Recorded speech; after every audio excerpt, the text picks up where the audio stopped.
మొదటి అధ్యాయంలో 1 నుంచి 7 వచనాలు చదువుదాం. 7వ వచనంలో ఆఖరి వచనానికి పైన ఉన్నది, నేను చేసినట్లే దేవుడు నాకు ప్రతిఫలం ఇచ్చాను అంటున్నాడు. కారణం ఏమిటి? ఆ యొక్క అధోని, ఆ యొక్క బెజేకు ఎందుకు నేను చేసినట్లే దేవుడు నాకు ప్రతిఫలం ఇచ్చాను అంటున్నాడంటే, ఈ యొక్క యూదా వారు, ఈ షిమ్యోనీయులు ఈ రాజును పట్టుకొని ఇతని కాళ్ళకు చేతులకున్న బ్రొట్టన వేళ్లను తెగనరికి వేశారు. ఒక వ్యక్తి బ్రొట్టన వేలు కాళ్ళకు తెగనరికి వేస్తే అతను పరిగెత్తలేడు.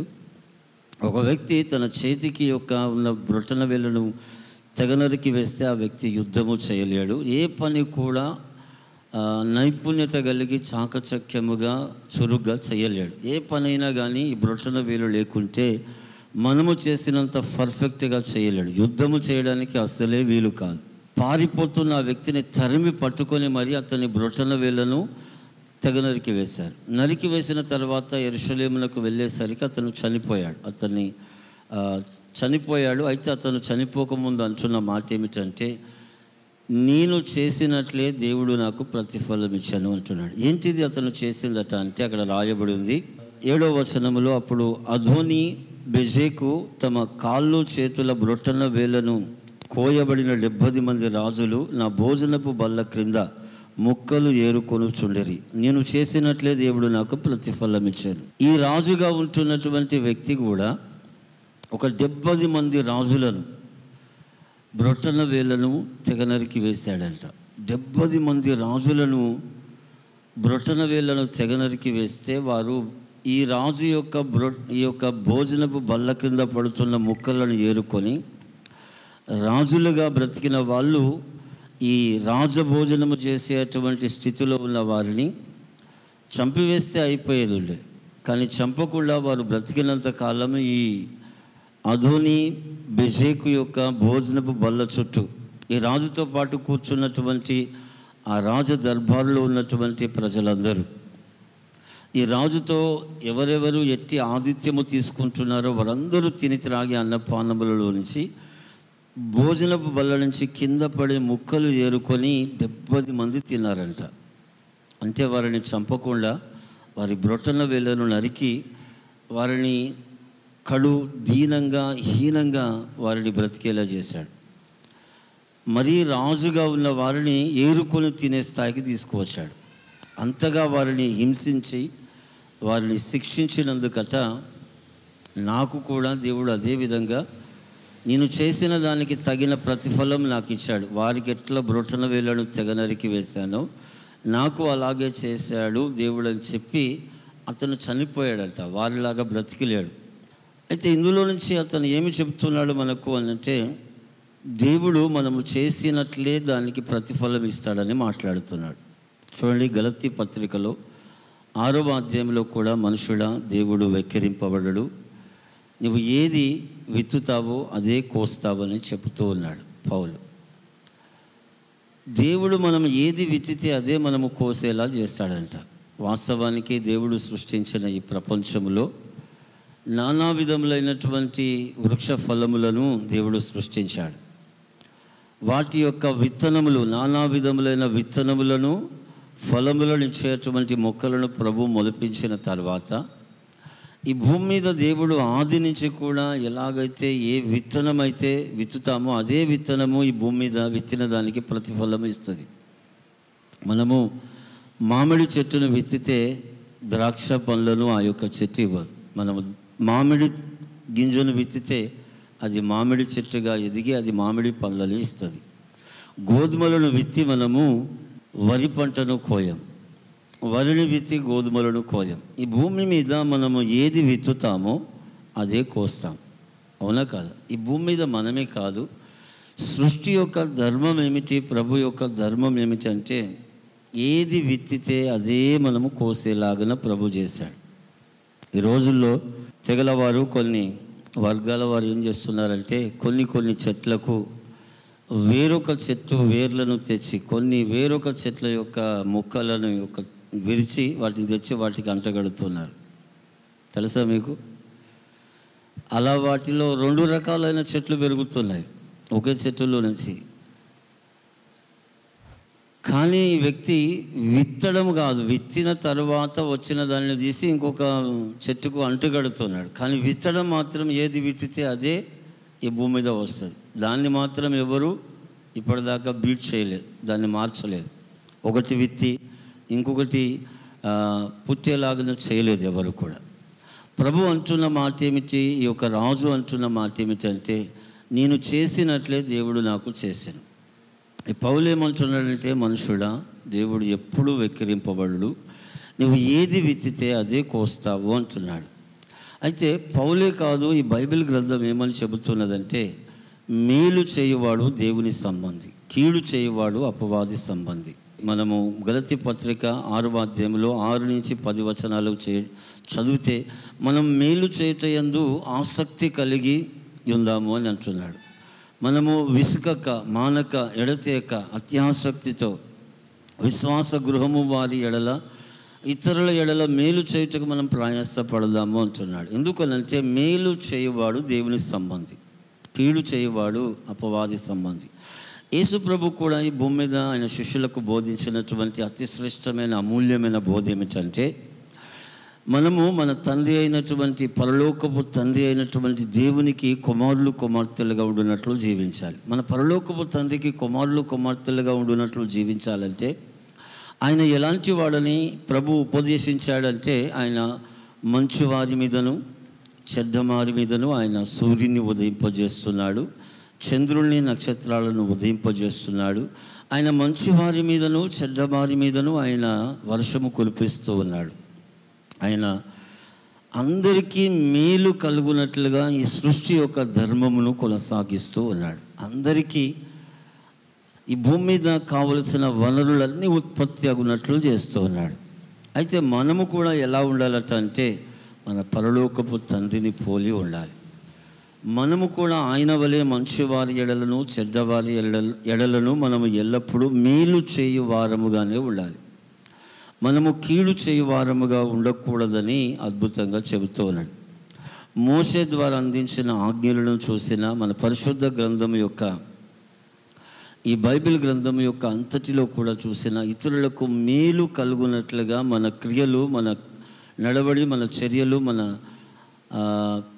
అనుదిన క్రియలన్నీ కూడా, మన అనుదినము చేసేటువంటి మన యొక్క చర్యలన్నీ కూడా ఇతరులకు మేలు కలుగునట్లుగా ఉండాలి అని చెబుతున్నాడు. దేవుణ్ణి మొదటిగా ప్రేమించమన్న దేవుడు, నిన్ను వలె నీ పొరుగువాన్ని కూడా ప్రేమించమన్నాడు. పొరుగువాన్ని ప్రేమించము నిన్ను వలె అంటే, మనం ఎన్నటికీ కూడా మనకు కీడు కలుగునట్లుగా, మనకు హాని కలుగునట్లుగా జీవించాం కదా. మనంతటా మనము హాని చేసుకుంటామా, కీడు చేసుకుంటామా?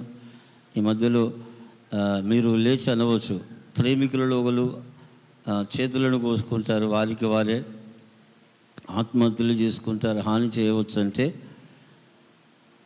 అది అపవాది సంబంధమైనటువంటి చర్య. ఒక వ్యక్తి తనకు తాను హాని చేసుకుంటున్నాడు, ఆత్మహత్య చేసుకుంటున్నాడు, ఒక వ్యక్తి తనకు తానుగా ఈ భూమి మీద బ్రతకకుండా చావాలనుకుంటున్నాడంటే అది అపవాది సంబంధమైనటువంటి కార్యం. ఎవరు కూడా తనకు తాను హాని చేసుకోడు. అలాగే దేవుడు అంటున్నాడు, నిన్ను వలె నీ పొరుగువాన్ని ప్రేమించు. అనగా మనము ఎదుటివానికి ప్రేమించినప్పుడు, మనల్ని ప్రేమించినట్టుగానే ఎదుటివానికి ప్రేమిస్తే మనకెలా మేలు కలగాలని, మనకెలా తృప్తి కలుగునట్లుగా జీవించాలని, మనము తినేటివి కానీ, ధరించేవి కానీ, మనము ఏదైనా కొనుగోలు చేసేవి కానీ ఏం చేస్తాం, మనకు మేలుకరమైనవి, ప్రయోజనకరమైనవి, ఉపయోగకరమైనవి, తృప్తికరమైనవి, ఇష్టమైనవి తీసుకుంటూ ఉంటాం. నీ ఎదుట ఉన్న వానికి కూడా నిన్ను వలె నీ పొరుగు వాడిని ప్రేమించమంటే, ఎదుటి వానికి దీవెన కలుగునట్లు, వానికి తృప్తి కలుగునట్లు, వానికి మేలు ప్రయోజనము కలుగునట్లుగా మనము చేయాలి.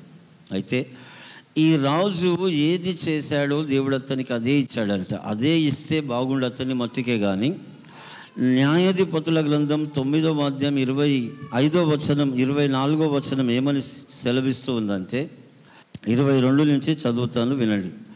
అబీమెలెకు 3 సంవత్సరములు ఇశ్రాయేలీయుల మీద ఏలిక అయి ఉండెను. అప్పుడు ఈ యెరుబ్బయలు 70 మంది కుమారులకు చేయబడిన ద్రోహ ఫలము వారిని చంపిన అబీమెలెకును వారి సహోదరుని మీదికిని అతడు తన సహోదరులను చంపినట్లు అతని చేతులను బలపరిచిన షెకెము యాజకుల మీదికి వచ్చునట్లును వారు చేసిన ప్రాణహత్య వారి మీద వచ్చునట్లును దేవుడు అబీమెలెకును షెకెము యజమానులకును వైరము కలుగుటకై వారి మీదికి దురాత్మను పంపెను. అప్పుడు షెకెము యజమానులు అబీమెలెకును వంచిరి. ఇక్కడ రాయబడిన మాట ఏమిటంటే, ఈ యొక్క వ్యక్తి 70 మందికి చేసినటువంటి పనిని బట్టి ఇతనికి సహకరించిన యజమానులు, ఇతనికి సహకరించినటువంటి ఈ ప్రాణహత్య చేయడానికి ఇతన్ని బలపరిచినటువంటి సహోదరుల మీదకి, అతని సహకరించినటువంటి యజమానులైన వారికి, యజమానులుగా ఉంటున్న వారికి, అనగా ఈ వ్యక్తి చేస్తున్నటువంటి కీడుకు ఇతనికి సహకరించిన సహకారులకు కూడా, ఎవరైనా ఏదైనా పొరపాటు చేస్తూ ఉంటే ఆ పొరపాటుకు మనము సహకరిస్తే కూడా ఇక్కడ ఆ శిక్ష మళ్ళా అది రిటర్న్ వస్తుంది. ఈ రాజు యొక్క సహోదరులు చేసినటువంటి, ఇతని యజమానులు చేసినటువంటి ఈ పనికి అందరూ కలిసి చేశారంటే ఈ పని. రాజు, తన సహోదరులు, తన యజమానులు అందరూ కలిసి చేస్తే, అందును బట్టి ఈ రాజుకు, ఇతని యొక్క సహోదరులకు, ఇతని యొక్క సహకరించిన యజమానులకు, వారందరికీ కూడా మీదికి దేవుడు దురాత్మను పంపించాడంట. ఎందుకు అంటే వారిని వంచి వారిని వారు చంపుకొని శిక్షకు గురియగునట్లుగా. ఇక్కడ దురాత్మ అనేది ఎందుకు పనిచేస్తుందంటే, ఒక వ్యక్తిని వంచడానికి, ఒక వ్యక్తిని పతనము చేయడానికి, ఒక వ్యక్తిని పాడు చేయడానికి. కీడు చేయవాడు అపవాది సంబంధి. ఈ వ్యక్తి కీడు చేశాడు కనుక ఈ వ్యక్తి మీదకి దురాత్మలు పంపించాడు. ఈ వ్యక్తి యొక్క సహకారులైన వారి మీదకి, ఇతని కుటుంబీకుల మీదకి కూడా, ఇతని సహోదరుల మీదకి కూడా, ఇతనికి ప్రాణము తీయడానికి కావలసిన చేతులను బలపరిచిన సహకారులందరి మీదకి దురాత్మను పంపించి, ఆ దురాత్మ చేత వారందరూ వంచబడి లయపరచబడ్డారు. అనగా ఇక్కడ ఏమని రాయబడింది స్పష్టముగా అంటే, దేవుడు ఎవరి క్రియలకు వారికి ఫలం ఇస్తాడు. ఈ రాజు అన్నట్టుగా నేను చేసినట్లే దేవుడు నాకు ప్రతిఫలం ఇచ్చాను అంటున్నాడు. ఇతనికి కాదు, ఇతనితో సహకరించిన వారికి, ఇతనికి సంబంధించిన కుటుంబీకులు, సహోదరుల మీదకి కూడా దేవుడు శిక్ష పంపించాడు. అందరూ దురాత్మ చేత వంచబడ్డారు. వంచకుడు అనే బిరుదు ఒక దురాత్మకు బైబిల్లో ఉంది. వంచకుడు, హత్య చేసేవాడు, నాశనము చేసేవాడు, దోచుకునేవాడు, దొంగ అని ఒక అపవాదికి మాత్రమే, దురాత్మలకే ఉన్నది. ఇటువంటి దురాత్మలను పంపించాడు. ఎవరు పంపించారు? దేవుడే పంపించాడు. Praise the lord. కొందరిలోనికి దురాత్మలు దేవుని వలననే పంపించబడతాయని ఇక్కడ అర్థమవుతుంది.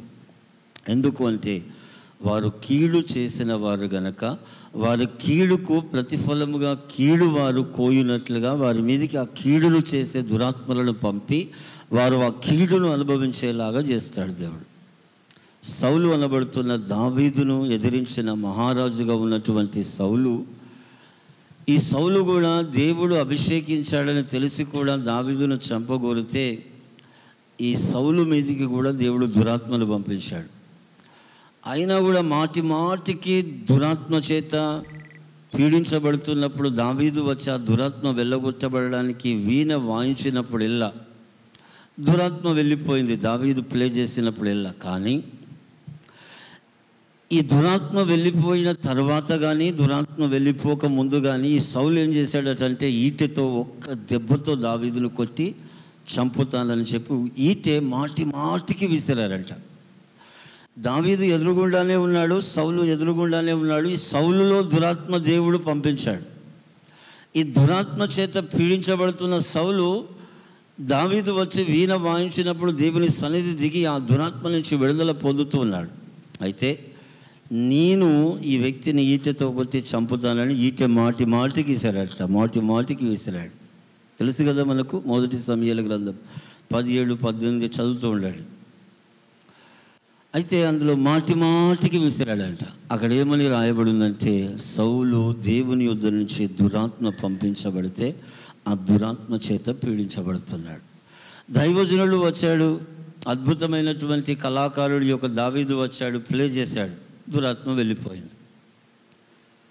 మరలా వచ్చి దురాత్మ పట్టి పీడిస్తూ ఉంది. మరలా దావీదు వస్తున్నాడు, ప్లే చేస్తున్నాడు. అనగా ఇక్కడ ఏమర్థమవుతుందంటే, దేవుడు ఈ వ్యక్తికి దురాత్మను పంపించాడు గనక ఈ దురాత్మ చేయవలసిన పని చేసే వరకు ఆ యొక్క సౌలును ఆ దురాత్మ వదిలిపెట్టదు. అతను ఏది విత్తాడో దానికి ప్రతిఫలము అనుభవించే వరకు కూడా దురాత్మ సౌలును విడిచిపెట్టదు. ఆఖరికి రాజుగా ఉన్న తాను తన కత్తి మీద తానే పడి చచ్చిపోయాడు. సౌలు తనంతట తానే ఆత్మహత్య చేసుకున్నాడు. ఇది దురాత్మ పని. ఈ సౌలు పతనం అవ్వడానికి గల కారణం ఏమిటంటే తన యొక్క క్రియల ఫలమే. దేవునికిని ఆయన ఆజ్ఞకును ప్రవక్తకును విరోధముగా, ఆయన అభిషక్తునికి విరోధముగా తిరగబడిన వ్యక్తి, సింహాసనం మీద ఆశ ఉండి, రాజ్య పరిపాలన మీద ఆశ ఉండి, రాజుగా నేను ఎల్లకాలం ఉండాలన్న ఒక ఆకాంక్ష కలిగి దేవునికి అవిధేయత కలిగి జీవించి దురాత్మ పాలై అతను అలా చంపబడ్డాడు. ఇప్పుడు చెప్పండి, దురాత్మ వస్తూ ఉంది, దైవజనుడు ఈ యొక్క దావీదు వచ్చి ప్లే చేసినప్పుడల్లా వెళ్తూ ఉంది. దావీదు వెళ్ళిపోగానే మరలా వస్తుంది, దావీదు మళ్ళీ వచ్చి ప్లే చేస్తుండగానే మళ్ళీ వస్తుంది, మళ్ళీ పోతుంది. Praise the lord. దావీదు ప్లే చేయగానే వెళ్తుంది దేవుని సన్నిధికి, దావీదు వెళ్ళిపోగానే దురాత్మ వస్తుంది. కొందరి జీవితంలో వారు చేసిన క్రియల ఫలము వారు అనుభవించినట్లు దేవుని చేత దురాత్మలు పంపించబడతాయి. కాబట్టి క్రైస్తవ ప్రపంచంలో ఉన్నటువంటి ప్రజలందరూ కూడా దేవునికి విధేయత కలిగిన వారని మనం అనుకోకూడదు. మాటి మాటికి దురాత్మ పట్టి పీడించబడుతూ ఉన్నారు. ఆ దురాత్మలు వారిని వదిలి వెళ్ళిపోవట్లేదు అంటే వారు ఏదో ఒకటి దేవునికి విరోధముగా కీడు చేసి ఉన్నారు, ప్రజలకు కీడు చేసి ఉన్నారు. దాని ఫలము వారు అనుభవిస్తున్నారు. అది వారికి, వారి పిల్లలకు కూడా అలా బైబిల్ అంటుంది 3-4 తరముల వరకు తండ్రుల దోషం పిల్లల మీద ఉండును అని అంటున్నాడు. చూడండి, ఒక దైవజనుడు యేసన్న గారు జన్మించక ముందు చాలామంది పుడుతున్నారు, చనిపోతున్నారంట. తన తల్లి ఇక ఏమనుకుందంట అంటే, పుట్టినవాడు పుట్టినట్టుగా చచ్చిపోతున్నాడు ఏంటి, అదొక శాపం. తన తల్లిదండ్రులు తన పితరులు చేసినటువంటి పని, అందును బట్టి పుట్టినవాడు చచ్చిపోతున్నాడు. పుట్టగానే చావడం ఏమిటి? పుట్టగానే చనిపోవడం అంటే ఏ వ్యక్తినైనా చంపడానికి ప్రయత్నం చేసి ఉంటారు, ఏ వ్యక్తినైనా చంపించి ఉంటారు. కాబట్టే పుట్టగానే వారు చనిపోతూ ఉన్నారు. అయితే ఆ దోష శిక్ష అలా పడుతూ ఉంటే ఆమె ఆఖరికి ఒక దినము ఆమె యేసు ప్రభు దగ్గరికి వచ్చి, ప్రభువా, ఇక మీదట పుట్టబోయే బిడ్డ చావకుండా బ్రతికితే ఆ వ్యక్తిని నీ సేవకు అంకితం చేస్తానని మొక్కుకుందంట. ఆ తర్వాత ఆమె మొక్కుకున్న తర్వాత పుట్టిన కుమారుడు అద్భుతంగా బ్రతికాడు. Praise the lord. బ్రతికిన తర్వాత అతన్ని తీసుకొని మందిరానికి వెళ్ళి దైవజనుని ఎదుట చెప్పి, అయ్యా, నాకు ఇలా కుమార్తెలు చనిపోతున్నారు, పుట్టిన తర్వాత చనిపోతున్నారు. పుట్టకముందు కడుపులో బాగానే ఉంటున్నారు, పుట్టిన తర్వాత చనిపోతున్నారు. అందుకని నేను యేసు ప్రభును మొక్కుకున్నాను, ఈ వ్యక్తి ఇక మీదట పుట్టే వ్యక్తిని నీవు బ్రతికిస్తే ఆ వ్యక్తిని నీ సేవకు అంకితం చేస్తానని మొక్కుకున్నాను. అలా మొక్కుకున్న తర్వాత ఇదిగో నాకు పుట్టిన కుమారుడు, వీడు బ్రతికే ఉన్నాడు, వీనికి మీరే పేరు పెట్టండి అని ఆ దైవజనునికి అప్పచెప్తే ఆమె ఆ దైవజనుడట యేసన్న అని పేరు పెట్టారట. అదే పేరు కంటిన్యూ అయింది. ఆ వ్యక్తి చిన్ననాటి నుంచి అలా పెరుగుతూ ఉంటే ఆ వ్యక్తిని దేవుని సేవకు సమర్పించక ఆమె తన ఇష్టానుసారంగా అలాగే నడుస్తూ ఉంది. యవ్వన కాలం వచ్చేసరికి రక్తము కక్కుకొని ఆ మరణకరమైనటువంటి స్థితిలోనికి యేసన్న గారు వెళ్ళిపోయారు. ఆ సమయంలో మరలా ఒక ఇంటిలో గృహకూడిక జరుగుతున్నప్పుడు ఆ చిన్న గృహకూడికలో ప్రేయర్ మీటింగ్కి వెళ్ళిన తర్వాత ఇతని బ్లడ్ పడిన స్థితి, ఇతని బలహీనమైన స్థితిని చూసి ఆ గృహకూడిక త్వరగా పాస్టర్ గారు ఆ కుటుంబం ముగించుకొని అందరూ కూడా సెలవు తీసుకున్న తర్వాత యేసన్న గారు బయటికి వచ్చి ఆ యవ్వన కాలంలో ఉన్నటువంటి రక్తము గక్కుతూ చావు బ్రతుకుల మధ్య కొట్లాడుతున్న యేసన్న గారు ఆ రోడ్డు మీద వెళ్తుంటే సౌలును దమస్కు మార్గంలో ఎలాగైతే దేవుడు దర్శించాడో అలా ఒక బలమైన వెలుగు యేసన్న గారి మీదకి వచ్చి స్వస్థత పొందాడు. ఆ తర్వాత యేసు ప్రభు దర్శించిన తర్వాత సేవకు సమర్పించుకొని సేవకుడు అంటే ఎవరో, దైవజనుడు అంటే ఎవరో, మందిరం అంటే ఏమిటో, యేసు ప్రభు అంటే ఏమిటో, యేసు ప్రభును ఆరాధించే విధానం అంటే ఏమిటో ఏమీ తెలియని యొక్క యేసన్న గారు అద్భుతంగా ఆయన మందిరానికి వెళ్ళి నాకేమీ తెలియదయ్యా, ప్రభు నన్ను ఇట్లా బ్రతికించాడు, బాగు చేశాడు, నేను ఆయన సేవ చేయాలనుకుంటున్నానని దేవునికి సమర్పించుకొని బైబిల్ స్టడీస్ అక్కడక్కడ చేస్తూ సమర్పణ కలిగి ఉపవాస ప్రార్థనలుంటూ సొంతగా తను మినిస్ట్రీని ప్రారంభించి ఈరోజు ఎవ్రీ ఇయర్ గుడారాల పండుగ జరిగితే లక్షల ప్రజలు వస్తున్నారు. కొన్ని వందల సంఘాలు ఆయన ద్వారా ఈ భూమి మీద తెలంగాణ, ఆంధ్ర రాష్ట్రాలు, ఇతర రాష్ట్రాలు, ఇతర దేశాలలో ఓసన్న మినిస్ట్రీస్ ద్వారా అనేక సంఘాలు ప్రారంభించబడి కొనసాగుతున్నాయి. అయితే ప్రియులారా, ఎప్పుడు నేను ఎందుకు ఈ సాక్ష్యం చెప్పానంటే, ఒక వ్యక్తి చేసిన దోష శిక్ష తన మీద, తన పిల్ల తరముల మీద పడుతుంది. పుట్టగానే చనిపోతున్నారంట. ఈరోజు నీవు మంచి చేస్తే మంచే నీకు దొరుకుతుంది, చెడు చేస్తే చెడే దొరుకుతుంది. ఒక దైవజనుడు ఒక దినము వాక్యం ప్రకటిస్తూ ఉంటే నేను విన్నాను. పరలోకంలో ఉండే సమూహముల గురించి, నరకంలో ఉండే సమూహముల గురించి వివరించాడు. పరలోకంలో ఒక సమూహం ఉందంట, నరకంలో ఒక సమూహం ఉందంట. ఉంటారు కరెక్ట్. దేవుని నమ్మిన, ప్రభువును వెంబడించిన ప్రజలు, సంపూర్ణ రక్షణానందం కలిగిన వారు పరలోకంలో ఉంటారు. దేవుని నమ్మి కూడా సరిగ్గా బ్రతకని వారు, దేవుని నమ్మని వారు నరకంలో ఉంటారు. మాంత్రికులు, అపవిత్రులు, హంతకులు, నరహంతకులు, వ్యభిచారులు, దొంగలు, అందులో ఉన్న జాబితా ప్రకటన గ్రంథంలో వీరందరూ నరకంలో ఉంటారు. అయితే నరకంలో ఉన్న వారికి, పరలోకంలో ఉన్న వారికి కూడా రోజు ఉదయము సాయంత్రము చక్కటి విందు ఉంటుందట, రాజభోజనం ఉంటుందట, పరలోకంలో ఉన్నవారికి, నరకంలో ఉన్నవారికి. అయితే ఆ దైవజనుడు చెబుతూ ఏమంటున్నాడంటే, ఎర్లీ మార్నింగ్ ఉదయం బెల్లు కొట్టగానే లంచ్ టైంలో అందరూ, నరకంలో ఉన్న వారందరూ కూడా వచ్చి ఆ యొక్క భోజనశాలలో ప్రవేశిస్తారట. అందరూ కూడా భోజనశాలలో వెళ్ళి ఆ భోజనశాలలో అందరూ వారి వారి భోజనం యొక్క క్రమము ప్రకారము ఆ యొక్క భోజనము చేయడానికి ఆ భోజనశాలలో డైనింగ్ టేబుల్ ఎదుట నిలబడతారు. అందరూ క్రమంగా వారి వారి స్థానంలో నిలబడతారట. అయితే అందరికీ కూర్చుని నిలబడిన వారందరికీ కూడా అందరికీ రెండు ఒకటి స్పూను, ఒకటి స్పోర్క్ ఇవ్వబడ్డది. అందరికీ ఇవ్వబడుతుందంట. అందరికీ ఇవ్వబడది.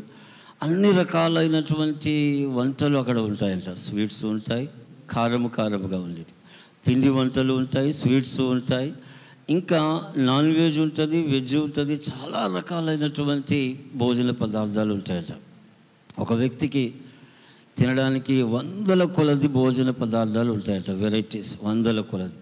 అయితే అక్కడ ప్రతిరోజు ఉదయం వచ్చి భోజనం చేయడానికి నరకంలో ఉన్నవారు వస్తారు.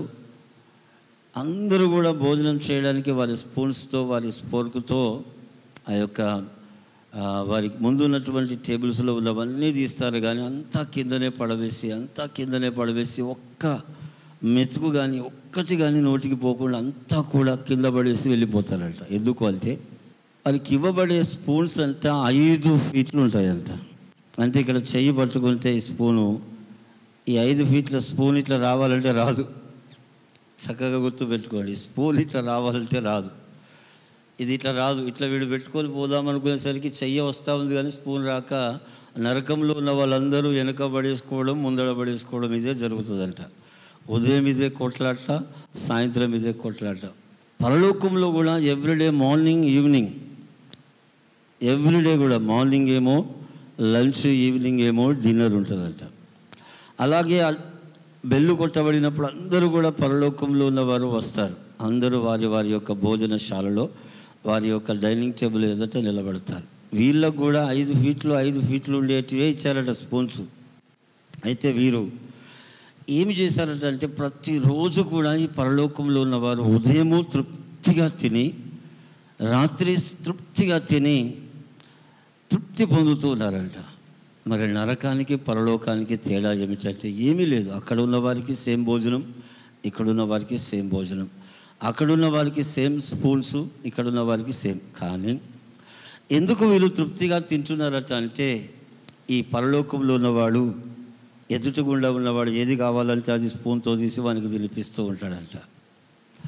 ఆ ఎదుటిగుండా ఉన్నవాడు వీడికి ఏది కావాలంటే అది వాడు స్పూన్తో తీసి వీనికి తినిపిస్తూ ఉంటాడంట. ఈ 5 ఫీట్ల స్పూను తీసి వాడికి తినిపిస్తూ ఉంటాడు. ఎదుటి వానికి మేలు చేయువాడు పరలోకంలో ఉంటాడు, కీడు చేయువాడు నరకంలో ఉంటాడు. నరకము ఎవరికి నిర్ణయించబడ్డది అంటే కీడు చేయువారికి, ఎదుటి వానికి కీడు చేయాలి అనే భావనతో కొనసాగే ప్రజలకు నరకం. పరలోకంలో ఎవరుంటారంటే ఎదుటి వానికి మేలు చేయాలి అని యోచించేవానికి పరలోకం. నిర్గమకాండం 1వ అధ్యాయము 15 నుంచి 21 వరకు నేను చదువుతాను. మరియు ఐగుప్తు రాజు షిప్రా పూయాను హెబ్రీల మంత్రస్థానులతో మాట్లాడి, మీరు హెబ్రీ స్త్రీలకు మంత్రసాని పని చేయుచు వారిని కాన్పు పీటల మీద చూచినప్పుడు మగవాడైన ఎడల వాని చంపుడి, ఆడదైన ఎడల దాన్ని బ్రతకనీయుడని వారితో చెప్పాను. అయితే ఆ మంత్రస్థానులు దేవునికి భయపడి ఐగుప్తు రాజు తమకు ఆజ్ఞాపించినట్లు చేయక మగపిల్లలను బ్రతకనీయగా, ఐగుప్తు రాజు ఆ మంత్రస్థానులను పిలిపించి, మీరెందుకు మగపిల్లలను బ్రతకనిచ్చితిరి, ఈ పని ఏలా చేసితిరి అని అడిగాను. అందుకు ఆ మంత్రస్థానులు, హెబ్రీ స్త్రీలు ఐగుప్తు స్త్రీల వంటి వారు కారు, వారు చురుకైన వారు. మంత్రస్థాని వారి యొద్దకు వెళ్ళక మునుపే వారు ప్రసవించి ఉందురని ఫరోతో చెప్పారు. దేవుడు ఆ మంత్రస్థానులకు మేలు చేశాను. ఆ జనము విస్తరించి మిక్కిలి ప్రబలెను. ఆ మంత్రస్థానులు దేవునికి భయపడినందున ఆయన వారికి వంశాభివృద్ధి కలుగజేశాను. ఏమని రాయబడి ఉంది ఇక్కడ?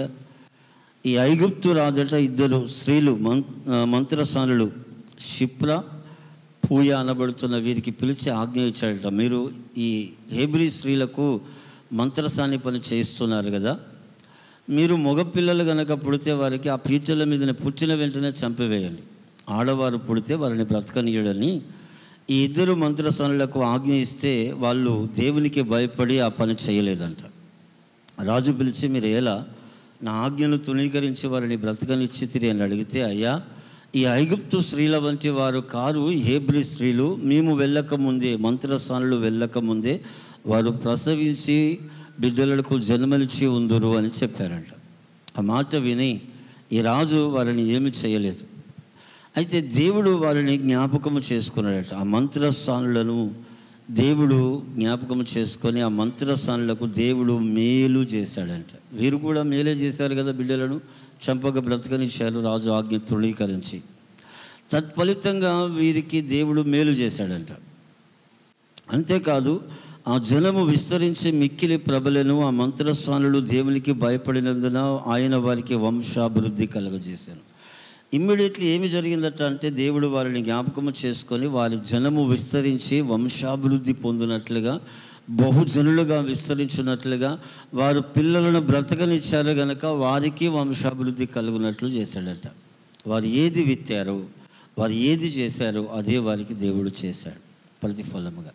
కాబట్టి ప్రభు ఈరోజు మనకు చెబుతున్నటువంటి మాట ఏమిటంటే, ఎల్లప్పుడూ ఎదుటివానికి మేలు చేయునట్లుగా, సత్క్రియలు చేయునట్లుగా మనము జీవించాలి. ఇందుకు జ్ఞానము కలిగి మనము జీవించాలి. ప్రతిదీ మనము చేసే పని వల్ల ఎదుటివానికి ఏదైనా హాని జరుగుతుంది అంటే బహు జాగ్రత్తగా ఉండాలి. తిరిగి అది రిటర్న్ వస్తుంది. అది మంచి అయినా చెడు అయినా. నీవు మంచి చేయటంలో ఆసక్తి కలిగి ఉంటే నిత్యము నిన్ను మంచి వెంటాడుతుంది. చెడు చేయటంలో నీవు ఆసక్తి చూపిస్తే నిత్యము నిన్ను చెడు కీడే వెంటాడుతూ ఉంటుంది. మేలు చేయవారముగా ఎల్లప్పుడూ మనం ఉంటే మేలే మనకు ప్రాప్తిస్తుంది. ఆమేన్.